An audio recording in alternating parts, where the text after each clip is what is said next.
Hi friends, வணக்கம் வணக்கம். எப்படி இருக்கீங்க? நல்லா இருக்கீங்களா? இந்த வீடியோ எதுக்கு தெரியுமா? நான் கீழே விழுந்துட்டேன், அதை பற்றி பேசத்தான். கத்தாழை கெட்டு 3 நாள் கெட்ட சொல்லியிருக்காங்களே, இன்னைக்கோட 3 நாள் ஆயிடுச்சு ஃப்ரெண்ட்ஸ். நாளைக்கு வந்து வைத்திட்டு போகிறோம். ஃபஸ்ட் நாள் கத்தாழை கெட்டுனேன், அப்போ வலிக்கவே இல்லை. ஃபஸ்ட் நாள் எனக்கு வலிக்கவே இல்லை. நானும் எல்லா வேலையும் பார்த்தேன், வீட்டில் இருக்கிற வேலை, துணி மடித்து, வீட்டை கூட்டி, சமைச்சி எல்லா வேலையும் பார்த்துட்டேன். ஆனால் வலிக்கவே இல்லை. ஃபஸ்ட் நாள் அம்புட்டு வேலையும் பார்த்தும் வலிக்கவே இல்லை. எனக்கு ஒன்றுமே தெரியல. நேற்று செகண்ட் நாள் அந்த கத்தாழையை வந்து கெட்டி நேற்று காலையில் தான் மறுபடியும் 2 கத்தாழையை வாட்டி நல்லா தீயில் நல்லா வாட்டிட்டு பக்கத்தில் வச்சுக்கணும். பக்கத்தில் வச்சுக்கிட்டு தான் அந்த கெட்டை அவுக்க சொல்லியிருக்காங்க. அப்புறம் கெட்டை அவுத்துட்டு மறுபடியும் வாட்டக்கூடாதுன்னு சொன்னாங்க வைத்தியர். நல்லா வாட்டி முடிச்சுட்டு பக்கத்தில் வச்சுட்டு அப்புறமேட்டு கெட்டை அவுத்து கெட்டுங்க அப்படின்னு சொன்னாங்க வைத்தியர். அதே மாதிரி கத்தாழையை நல்லா வாட்டி வச்சுட்டு கெட்டை அவுத்து மறுபடியும் 2வது கெட்டு நேற்று காலையில் கெட்டியாச்சு. கெட்டிட்டு காலையில் ஒன்றுமே தெரியல, வலி அவ்வளோ வலிக்கல. அப்புறம் மதியம் பார்த்தா கொஞ்சம் கொஞ்சமாக வலி கூட ஆரம்பிச்சிருச்சு. கொஞ்சம் எப்போ இருந்ததை விட கொஞ்சம் வலிச்சிக்கிட்டே இருந்துச்சு. சரி, 2 நாளாக கெட்டிகிட்டே இருக்கும் ஒழுக்க, அதான் வலிக்குது ஒழுக்க அப்படின்னு நினச்சேன்.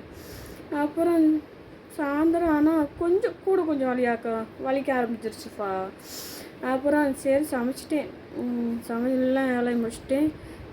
வீட்டில் உள்ள எல்லா வேலையும் முடிச்சிட்டேன்.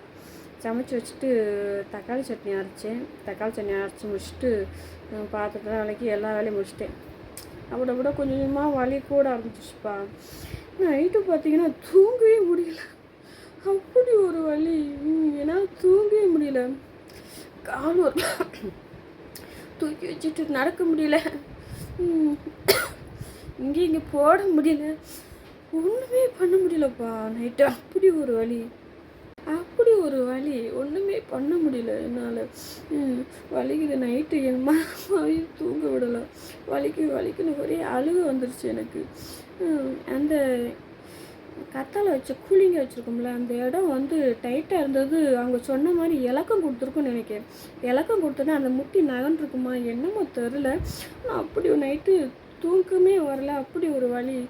எங்கள் மாமாட்ட தான் என்ன வலிக்கிட்டு அழுதுகிட்டே இருந்தேன். எங்கள் மாமா எழுந்திரிச்சு விசிறி வச்சு வீசிக்கிட்டே இருந்தாங்க. கால்கிட்ட வீசிக்கிட்டு இருந்தாலும் வலி போகுமானாலும் பரவாயில்ல. பாவம் அவங்களும் தூங்கலை, நானும் தூங்கலை, எங்கள் மாமாவும் தூங்கலை.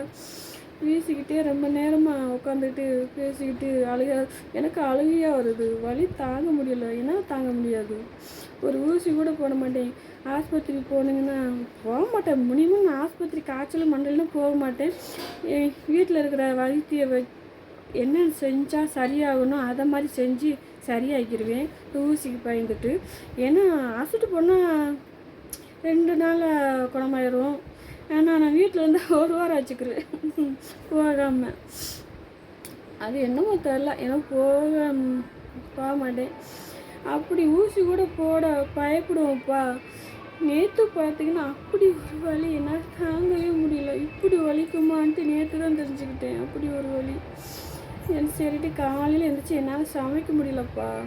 பாவம் எங்கள் மாமா தான் நைட்டெல்லாம் தூங்கலை வர. அவங்க தான் எழுந்திரிச்சி சோறு வடித்து ஒரு இட்லி ஊற்றுனாங்க. காலையில் சீக்கிரம் எழுந்திரிச்சிட்டாங்க. நான் எழுந்திரிப்பேங்களா அதே மாதிரி எழுந்திரிச்சிட்டாங்க. ஒரு இட்லி ஊற்றுனாங்க, சாதம் வடித்தாங்க. அப்புறமேட்டு கொண்டக்கடலை நைட்டே ஊற போட்டேன். கொண்டக்கடலை காரக்குழம்பு நான் இப்படி செய்யுங்க அப்படி செய்யுங்கன்னு சொல்லி கொடுத்துக்கிட்டே இருந்தேன். என்னால் நிற்கவும் முடியல, கால் ரொம்ப வலிக்குது அப்படின்ட்டு அவங்க தான் செஞ்சாங்க காரக்குழம்பு சுட்டு எல்லாத்துக்கும் ஒரு ஆம்லேட்டு போட்டு கொடுத்தாங்க. ஆம்லேட்டு போட்டு கொடுத்துட்டேன். தம்பிக்கு இட்லி சாப்பிட்டு அவங்க டிஃபனுக்கு சாப்பாடு கட்டி கொடுத்துட்டாங்க. அவங்களும் சாப்பாடு கட்டிக்கிட்டாங்க. காலையில் சாப்பிட்டு போயிட்டாங்க. எனக்கு 2 தோசை சுட்டு கொடுத்துட்டு சாப்பிட சொன்னாங்க. நான் சாப்பிடல. காலையில் எனக்கு பசிக்கலையா அப்படி மூடி வச்சுட்டேன், சாப்பிடல. அப்புறமேட்டு ஒரு 10 மணி மேலே தான் சாப்பிட்டேன். நான் சாப்பிட்டு மாத்திரையை போட்டுட்டு தூங்கினேன். வலிக்கு மாத்திரை வாங்கி கொடுத்துட்டு போனாங்க.